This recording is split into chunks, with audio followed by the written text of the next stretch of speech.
James Calloway's office was in a converted Victorian building on the main square of Claremont, the county seat, a building that had housed a law office continuously for 60 years, and that had the particular quality of a professional space where serious things had been decided for a long time.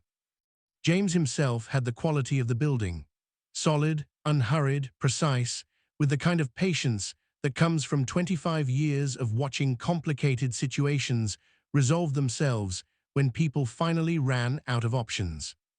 I sat across from him at 9 in the morning, still in my barn coat from the early drive out to the dam, with a cup of his secretary's coffee in my hand. James had his notes from the morning call in front of him. He said the HOA's attorney, Franklin Pierce, you know who he is by this point, called me at 6:15. He said the HOA board had held an emergency meeting last night. He said the board wanted to meet with us as soon as possible. He said, and I want to quote this precisely because the language matters, he said the board was prepared to discuss, quote, a comprehensive settlement of all outstanding matters, including the question of the lake and all related claims. I looked at James. He said that is different language than anything they have used before. In 3 years of litigation, the HOA has never acknowledged the possibility of settling all claims. They have always framed their position as negotiating access terms. What Pierce said this morning is categorically different. It means they are willing to discuss a resolution that includes acknowledging your ownership rights in full. I thought about what had changed between yesterday morning and 6:15 a.m. today. The answer was obvious. What had changed was the lake. 109 cabin owners had gone to bed looking at an empty basin and had not slept well. What do they want to give up? I said. That's what the meeting is for, James said. But Walter, before we go into that meeting, I want to make sure we're aligned on something. What do you want the outcome to be? Not just the legal outcome. The actual outcome. What does good look like to you at the end of this? I sat with that question for a while. I had been sitting with it, in one form or another, for 3 years. The answer had changed over time. In the beginning, I had wanted simple recognition, a straightforward acknowledgement that the lake was mine and that the HOA had no right to use it. When that simple recognition was denied and the litigation began, I had wanted legal vindication. When I got the legal vindication and the HOA continued its behavior, I had wanted compliance. When compliance was refused and the final notice expired, I had opened the dam. Now sitting in James's office with the lake drained and the HOA finally ready to talk, what did I actually want? I told him what I wanted.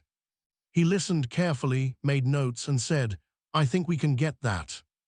The HOA emergency board meeting had taken place the night before, beginning at 7 p.m. and running, by the accounts I later received from multiple sources, until nearly midnight. I learned about what happened in that meeting from 3 sources: the formal minutes, which I obtained later through James as part of the settlement documentation process, a personal account from a board member named Gary Hollies who broke with the board during the meeting and subsequently became an important figure in the events that followed, and a second-hand account from a cabin owner who attended the meeting as a non-board member, which the Lakeview Ridge rules technically allowed for annual meetings but not emergency meetings, but which Sandra had apparently not thought to control given the speed at which the situation had developed. Here is what happened at that meeting. Sandra Croft opened with a briefing on the water situation. She described what had happened, the drawdown, the legal basis for it, the status of the litigation, with a clinical accuracy that, by all accounts, delivered information that many board members and the attending cabin owner had not previously fully understood. Because here is something that emerged during that meeting. A significant portion of the HOA board and the vast majority of the 300 cabin owner families had not been given complete information about the litigation and its outcomes. Sandra had managed the litigation communication to the community with the same skills she had applied to the litigation itself, strategically, selectively, in ways that maintained community confidence without fully disclosing the adverse rulings. Board members had received quarterly updates that described the litigation as ongoing and proceeding favorably, without specifying that the court had, in fact, ruled against the HOA on every substantive legal question. Regular community newsletters had described the lake as a community amenity, without mentioning that 3 years of court rulings had established that the community had no right to it. The cabin owners had been paying HOA dues, a portion of which had been funding the litigation, without understanding what the litigation was actually determining. When Sandra's opening briefing made the full picture clear, the room reacted the way rooms react when people who have been kept in the dark are suddenly shown the light. Gary Hollies, who had been on the board for 18 months and had been told consistently that the litigation was under control, said that the first time he heard a complete summary of the court rulings against the HOA was in that room, at that meeting, on the night the lake drained. He stood up during Sandra's briefing and asked her directly when the board had last received a complete status report on the litigation outcomes. Sandra said the board had been updated regularly. Gary asked her to tell him specifically what the final appellate ruling had found. Sandra told him. Gary said, "Sandra, that ruling came down 4 months ago. Why is this the first time this board has heard it described in those terms?" The room was very quiet. A second board member, a woman named Patricia Moss, who had been on the board for 2 years, said, "How much have we spent on legal fees?" Sandra told her the number. The room was quiet again, in a different way. Patricia Moss then asked the question that I believe changed everything in that meeting. She said, "Sandra, if we had known 4 months ago, or 2 years ago, or 3 years ago, that the court had ruled against us on the ownership question, would any of us have voted to continue the litigation at that level of cost, with no legal path to victory?" Sandra did not answer that question directly. She moved to discuss options going forward. But the question had been asked, and by the time the meeting ended at midnight, the board had voted 4-2, with Sandra and one ally dissenting, to authorize the HOA's attorney to contact James Calloway and request a comprehensive settlement meeting. Chapter 13, The Meeting. The meeting was held 2 days later in James's conference room. Sandra Croft was there with Franklin Pierce. I was there with James. Gary Hollies attended as a representative of the dissenting board majority. Patricia Moss attended as well.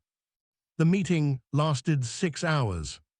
I want to tell you what was resolved in that room because it is the heart of this story. But before I do, I want to describe the physical quality of the meeting because it has stayed with me. Sandra Croft, when she came into that conference room, was composed in the way she was always composed, pressed, professional, controlled. But there was a quality to her composure that day that I had not seen in 3 years of legal correspondence and 1 failed phone negotiation. It was the composure of someone who has run out of road and knows it and is managing that knowledge rather than fighting it. The difference between strategic composure and the composure of someone who has simply accepted a difficult reality is subtle but real, and I could see it. I felt no triumph in seeing it. I want to be honest about that. What I felt was closer to the feeling at the end of a long, exhausting piece of work, not elation, but completion. The particular stillness of something that has been moving for a long time coming to rest. James opened the meeting by asking Pierce to present the HOA's proposal. Pierce presented it. It had 5 components. The first component was a full and formal acknowledgement, in legally binding written form, that Briggs Lake is the exclusive private property of Walter Briggs, that the HOA has no access rights or riparian rights to the lake or its shoreline, and that all prior claims to the contrary are withdrawn with prejudice. The second component was comprehensive financial restitution for 3 years of unauthorized use, to be calculated based on the commercial rental value of the lake access that the HOA had provided to its members without authorization, plus reimbursement of my legal fees for the entirety of the litigation. The third component was immediate removal at the HOA's expense of all structures that had been installed on my property without permission, the docks, the gravel beach, the utility connections that had been run to the shoreline, a small equipment shed that had been built on my shoreline without my knowledge, and that I had discovered only during the drawdown. The fourth component was a perpetual covenant on the HOA property, acknowledging the boundary between the HOA land and the Briggs property, to be recorded in the county deed records. The fifth component was a request, not a demand, a request that I consider providing some form of legitimate access to the lake for cabin owners on terms to be negotiated, in acknowledgement of the fact that many of those owners were innocent parties who had been misled. I listened to all five components, then I looked at James, he looked at me. I said, I accept the first four unconditionally, the fifth, let's talk about that. And we did. Chapter 14, the cabin owners.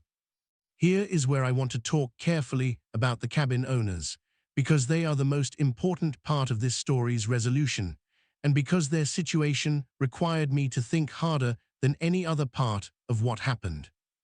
300 families had bought property in Lakeview Ridge. They had paid real money, some of them, significant sums, for what they were told was a lakefront community. They had done nothing wrong. They had made a real estate investment in good faith, relying on representations made by the Harrison Group, and those representations had been false. They were, in a real sense, victims of the same fraud that had generated this whole situation. The HOA board, and specifically Sandra Croft's management of the litigation, had compounded their victimization by concealing the litigation's outcomes and continuing to spend their dues money on a legal fight that the board's own attorneys knew was losing. The cabin owners had been paying for a war they didn't know they were losing, on behalf of a right they were gradually being told they had, but that the courts had already determined they didn't. I had thought about these families throughout the entire 3 years. Not with sentiment, I had not been able to afford sentiment during the litigation, but with a kind of steady awareness that the situation was not simply about me and Sandra Croft. It was about 300 families who deserved a resolution that treated them as the innocent parties they were. What I proposed during that 6-hour meeting was this. I was willing to negotiate a genuine, fair, properly compensated access agreement, a license, in legal terms, that would give Lakeview Ridge HOA members legitimate access to Briggs Lake on terms that reflected the fair market value of what they were getting, and that was structured as a long-term agreement, renewable, with appropriate conditions for shoreline stewardship and water quality maintenance. Not the insultingly low fee that Sandra had proposed 3 years earlier. A real number, reflecting real value, properly structured. The negotiation of the specific terms took another 2 weeks and another set of meetings. I will not take you through every detail, but I will tell you the key points that I cared about and that the final agreement reflected. The access fee was substantial, reflecting the genuine market value of private lake access of this quality in this part of Tennessee, as established by an independent appraisal that both parties agreed to use as the basis for calculation. The HOA would pay that fee annually, with provisions for adjustment over time. The conditions included specific shoreline stewardship requirements, no further modifications to the shoreline without my approval, maintenance standards for the shoreline area, restrictions on motorized watercraft to protect water quality and the lake environment. The HOA was required to disclose the full history of the litigation and the settlement terms to all current and future members. No more managed information, no more selective disclosure. Every cabin owner had the right to know what had happened and what the resolution was. And there was one more condition, a personal one. I required that the HOA board, the current board, the one that had held the midnight meeting and voted to settle, issue a formal written communication to all community members explaining what had happened. Not a sanitized summary, a complete account of the litigation, the outcomes, the concealment of those outcomes, and the role of the board's previous leadership in that concealment. Gary Hollies and Patricia Moss agreed to this immediately. Sandra Croft, who was still technically the president at the time of the meeting, said nothing for a moment. Then she said she agreed. I believe that agreement cost her something, I did not enjoy the cost, but I required it. Sandra Croft resigned as HOA president 6 days after the settlement agreement was signed. Her resignation letter, which Gary Hollies sent me a copy of with her knowledge, was 2 paragraphs long. It acknowledged that her management of the litigation had not been in the community's best interests. It expressed regret.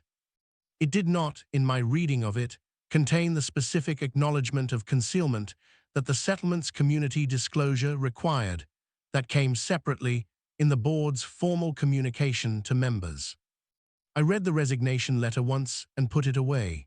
I did not feel satisfaction in it.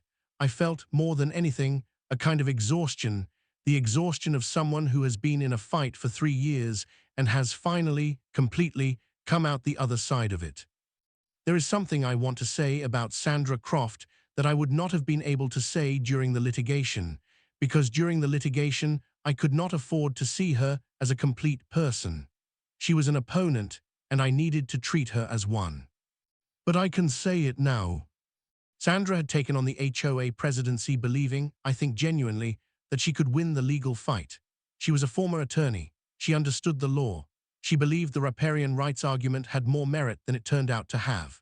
And when the rulings went against her, she made the decision to conceal that information from her community and fight on, a decision that was wrong and that cost her members real money and ultimately cost her the presidency. But she made that decision, I think, because she was trying to protect people she felt responsible for. The cabin owners had bought those properties in part because of the lake. If she told them 3 years ago that the court had ruled against the HOA, property values would have dropped immediately. People who had paid premium prices for lakefront access would have suffered a financial loss. She was trying to prevent that loss by fighting harder and longer than the legal situation warranted. It was a wrong decision. Its consequences were worse than the truth she was trying to prevent. The cover-up is almost always worse than the thing being covered up, but I think it came from a place that was not entirely selfish or corrupt. I think it came from a person who was in over her head and making bad choices to protect people she cared about.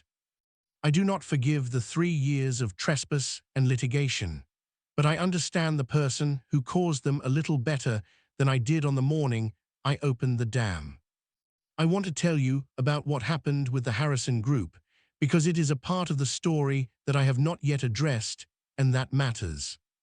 The Harrison Group LLC had, by the time the settlement was reached, essentially dissolved. The company had sold its Lakeview Ridge interest to the HOA in 2017, and the principals had moved on to other projects. But the legal exposure for the original false marketing, the representation to cabin buyers that they were purchasing lake access rights that the company did not own, was not erased by the dissolution. James had been pursuing a parallel claim against the Harrison Group since 2016, when it became clear that the original development had been built on a false premise. The Harrison Group's principals had retained their own attorneys, and the case had been moving through its own process. 6 weeks after the HOA settlement, the Harrison Group matter resolved as well. The terms are confidential, as is common in these situations. What I can tell you is that the resolution included compensation flowing to me for the period of unauthorized use during which the Harrison Group was the active developer, and that a separate fund was established. As part of the Harrison Group resolution and subject to a court approval process that I do not need to detail here, to provide some restitution to cabin owners who could document that they had paid a lake access premium based on the false marketing. Not every cabin owner received money from that fund. The process was complicated and the amounts available were limited. But some did, and those who did had, at minimum, their situation acknowledged in an official proceeding and a partial financial remedy that was more than nothing. James, when that resolution was complete, called me and said, "Walter, I have been practicing law for 25 years. I want you to know that what you just accomplished, the documentation, the patience, the legal strategy, the dam, the settlement, this is the most complete resolution of a property rights case I have ever been part of." I told him he had done the hard work. He said we had both done the hard work. That was true. The dam release valve was closed on a Friday morning, 3 weeks after I had opened it. The closing was as simple as the opening. I drove to the dam, walked the maintenance walkway, gripped the release wheel, and turned it back to closed. The roar from the spillway stopped. The downstream creek, which had been carrying 800 gallons per minute for 3 weeks, quieted to its normal trickle. And then the water began to rise. Not immediately. The process of filling a 61-acre reservoir from a seasonal creek and its watershed is not fast. It takes months, typically 3 to 4 months for a full refill, depending on rainfall. I had opened the valve in September. The lake would be full again if the fall was reasonably wet, sometime in December or January. I drove out to the dam every week to check the level.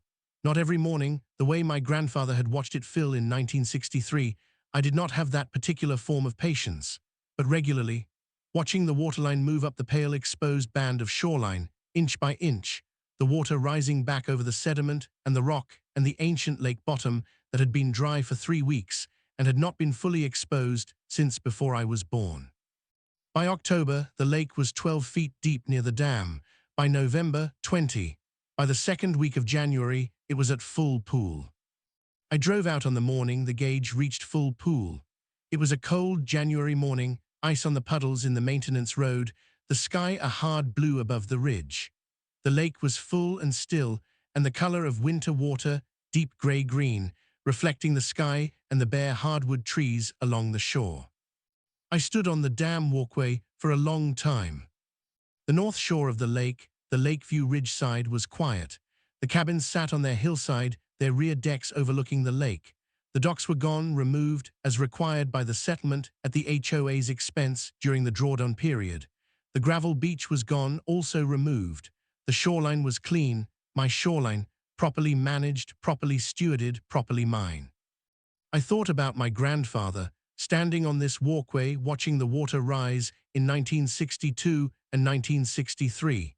I thought about what he had made from almost nothing, about the determination you could use to cut glass. I thought he would have been satisfied with how this ended. I want to tell you about Gary Hollies, because in a story full of difficult people and hard situations, he was something different.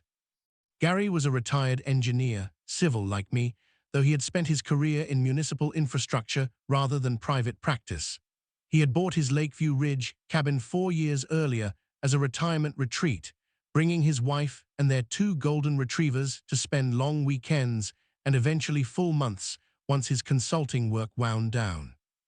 He had joined the HOA board because, as he told me, he believed in community governance and thought his professional background might be useful. He had not known, when he joined the board, the full picture of what the litigation had determined. And when he found out, in that emergency meeting on the night the lake drained, he had done what people of genuine integrity do when they discover they have been participating in something wrong without knowing it. He had immediately and publicly objected and taken action to correct it. Gary called me about a month after the settlement was signed. He said he wanted to talk and asked if I would be willing to meet for coffee. I said yes. We met at a diner in Claremont and talked for 2 hours. He apologized for the HOA's conduct, not on the HOA's behalf in any official capacity, just personally, as a person who had been part of that board, even if he had not been part of the decision-making that caused the problem. I told him he had nothing to personally apologize for. He said he felt he did anyway. Then he said something that surprised me. He said, "Walter, I want you to know, speaking as someone who now lives there, the settlement has changed things at Lakeview Ridge in a way I didn't expect. When the board sent out the full disclosure communication, the one your settlement required, there was an initial period of real anger among the members. People were upset. Some were very upset. But then something happened that I didn't anticipate. People started talking to each other honestly. About what they had actually been told when they bought, about what they had assumed versus what was documented, about what the community was now that the litigation was over. And the conversation that came out of that honesty was different, better, like a community that has been through something hard and come out the other side knowing itself better." He said the lake access agreement, the legitimate one, the paid one, the one with the stewardship conditions, had changed how community members related to the lake. They had gone from treating it as an entitlement to treating it as something valuable that they were privileged to use, something that required care and respect. The water quality monitoring that the settlement required had led to a community volunteer program. People were invested in the lake's health in a way they hadn't been when they simply assumed access was theirs. I thought about that, about what happens when something is taken for granted versus what happens when it is earned. I told Gary that I appreciated him telling me that it was good to hear. He said, when that water drained, I was genuinely shocked, and then I was angry for about 24 hours, and then I looked at the documentation you and James had compiled, and I understood. I understood that you had done everything right for 3 years and been ignored at every step, and that the drain was the only thing left to do. He paused. I wanted you to know that I understood that. That meant something to me, more than the settlement, in a way, more than the legal victory. A person who had stood on the other side of the fence, in the middle of the consequences, and looked at the full picture and said, I understand why you did what you did. I want to tell you what Briggs Lake looks like in summer, because after everything, after the 3 years, and the litigation, and the drain, and the settlement, the lake is the thing that matters, and I want you to see it the way I see it. In summer, the lake is 40 shades of blue and green, depending on the sky and the time of day. In the early morning, with the mist off the water and the sun low over the eastern ridge, it is silver gray, and so still you can see individual fish moving below the surface near the shore. By midday, with the sun high, it turns the particular deep blue of clear inland water, not the color of the ocean, something richer and more local, the color of a sky reflected by water that has been in one place for 60 years and knows itself. In the evening, the light goes gold, and the surface breaks up into 1,000 small glittering fragments, and the tree line doubles itself in the reflection. I swim in it in summer. Not every day. I am 61 years old and not as enthusiastic about cold morning water as I once was. But regularly, I swim from the small private dock I have on the south shore, my dock, properly installed, and I swim out to the deep water near the center and float there looking at the sky and the ridge and the world that my grandfather built from a seasonal creek and $40 and an idea. I fish it in the evenings, largemouth bass mostly, with some catfish in the deep holes near the dam. My grandfather stocked the original fish in 1964. The bass I catch now are the descendants of those fish, 6 generations, roughly, of Briggs Lake bass. There is something in that continuity that I find genuinely moving. The Lakeview Ridge community uses the North Shore on summer weekends. I watch them from my dock, sometimes small figures on the water or on the shore, families with children, people in kayaks, the ordinary human happiness of people near water in summer. The access agreement gives them that. What they have now is legitimate, paid for, agreed to, properly structured, with the stewardship conditions that mean they have skin in the lake's health rather than just consumption of it. It is, I think, the right outcome, not the outcome I would have chosen if the Harrison Group had never developed that land, or if Sandra Croft had dealt honestly with the situation from the beginning. But given what happened, it is as right as an outcome could be. Chapter 20, What My Grandfather Knew. I want to tell you something about Earl Briggs that I have thought about throughout all of this, and that I think is the most important thing in this whole story. Earl Briggs grew up with nothing. He came to Tennessee with $40 and a truck that burned oil. He built something from that, from patience and discipline and the willingness to do hard work without immediate reward and to wait for things to come right in their own time. He built the dam. He watched the water rise. He named the lake after his family because it was, genuinely, a family creation, the product of 15 years of saving and planning and one long, patient season of construction. He never had to fight anyone for it. He never had to drain it or litigate over it or wait out 3 years of bad faith. In his time, the land was simply his, and people understood that. But he understood something that I think of as the real inheritance he left me, more than the land itself. He understood that what you build with patience and care and honest work belongs to you in a way that goes deeper than any deed or court document. Those things matter, I am not dismissing them. The deed and the court documents were what let me win. But beneath those documents is the simpler, older truth that Earl Briggs acted from. This is mine because I made it, and I will take care of it because it is mine, and I will not let anyone take it from me because taking care of what is yours is not optional. That is what I was acting from when I opened the dam. Not revenge, not anger, though there had been anger at various points, not a desire to harm anyone, just the simple, deep, 3 generations-old conviction that Briggs Lake is Briggs land, and that what is Briggs land does not belong to anyone who has not earned it and does not deserve anyone who has not respected it. My grandfather would have done the same thing I did, maybe faster. There is a sign at the end of my maintenance access road, at the gate that marks the boundary of the Briggs property on the north side. It has been there in various forms since my grandfather's time, a simple property marker, nothing elaborate. After the settlement, I had a new sign made. James suggested it and I agreed immediately. It is a good sign. It reads, BRGGS Lake, private property, WLTRE BRGGS, established BY Earl BRGGS, 1961. Nothing more, no warning language, no listing of legal rights, no reference to the settlement or the litigation or any of it. Just the name, the date, and the lineage. Established by Earl Briggs, 1961. When I installed it, drove to the gate one morning and bolted it to the post in the cold air with a power drill and 2 stainless steel bolts. I stood back and looked at it for a while. It was a good sign. It said everything that needed to be said. Chapter 22, One Last Morning. Last October, almost exactly a year after the drain, I drove out to the dam before sunrise. I had been doing this more regularly lately, not every morning, but often. James has told me I am becoming my grandfather, which I find more complimentary than he may intend it. The lake was at full pool. The October morning had that particular coolness that tells you summer is really, finally over, a sharpness in the air that makes everything feel specific and defined.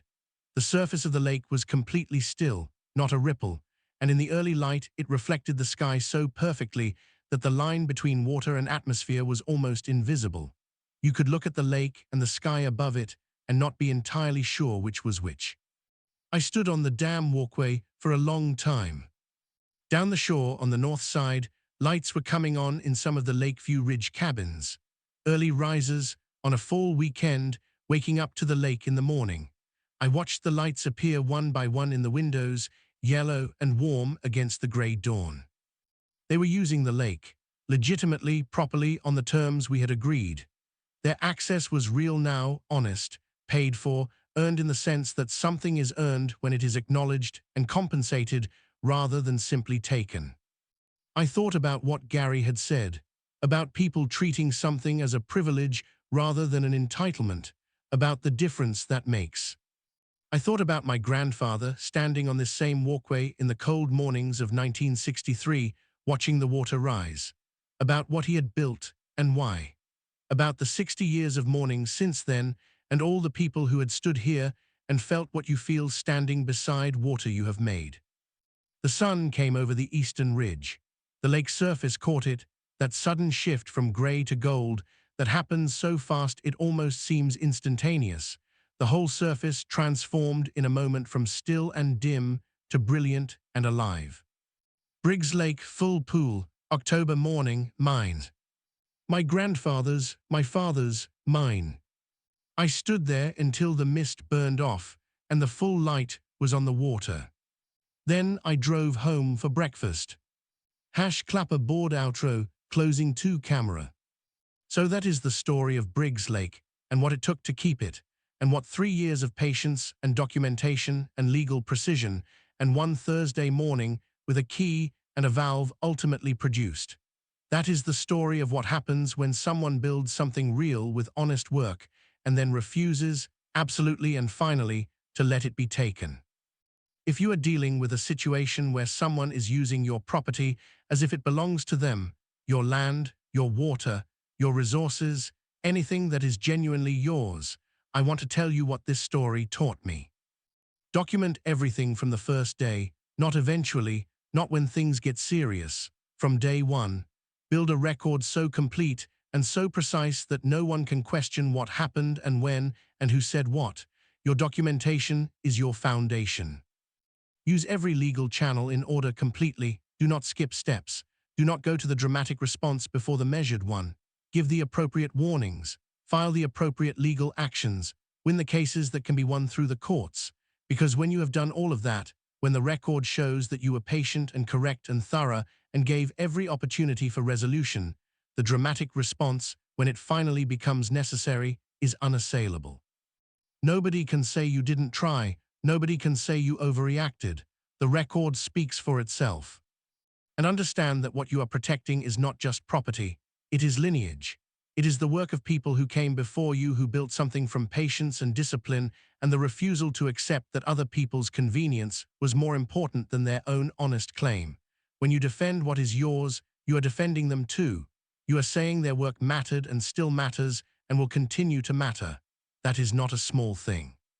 I am Walter Briggs. This is Briggs Lake. My grandfather built the dam in 1961 and named the water after his family because it was his family's water. It still is. And it is not going anywhere. If this story meant something to you, if it reached something in you about land, about ownership, about the slow, patient, thorough assertion of what is genuinely yours, please subscribe. Share it with someone who needs to hear it. Leave a comment. Tell me about your land, your water, your story. See you in the next one.